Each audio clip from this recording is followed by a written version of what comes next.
প্রথম লক্ষ্য করো তুমি সকালবেলা উঠে কি খাও, চা বিস্কিট খাও নাকি অন্য কিছু খাও। যদি চা বিস্কিট খাও প্রথম সেটাকে বন্ধ করতে হবে। সকালবেলা খালি পেটে চা বিস্কিট খাওয়া একদম চলবে না। সে জায়গায় সবচেয়ে ভালো হয় তুমি যদি শুধু গরম জল খাও, এবং তারপরে প্রথম যে খাবারটা খাবে সেই খাবারটা তোমার রক্তের মধ্যে কিভাবে মিশছে তার উপরে নির্ভর করবে তোমার সারাদিন কতটা খিদে পাবে আর পেটেই বা কতটা চর্বি জড়ো হবে। তুমি যখন ওজন কমাতে চাইছো তখন তার পাশাপাশি কোনো এক্সকিউজ চলবে না, যেমন তুমি চা ছাড়া বা বিস্কিট ছাড়া থাকতেই পারো না, তোমার রাত্রিবেলা ভাত না খেলে ঘুম আসে না। এই কথাগুলো তোমার শরীর শুনবে না।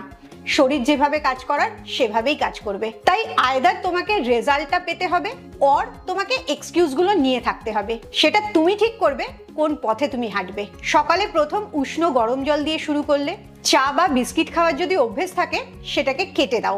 সে জায়গাতে একান্ত কিছু খেতে ইচ্ছে হলে লিকার চা খেতে পারো, তাও চিনি ছাড়া। তার সাথে এক মুঠো বাদাম খেতে পারো, কারণ গুড ফ্যাট তোমার সুগারটাকে স্পাইক করে না, যেটা বিস্কিটটা করে।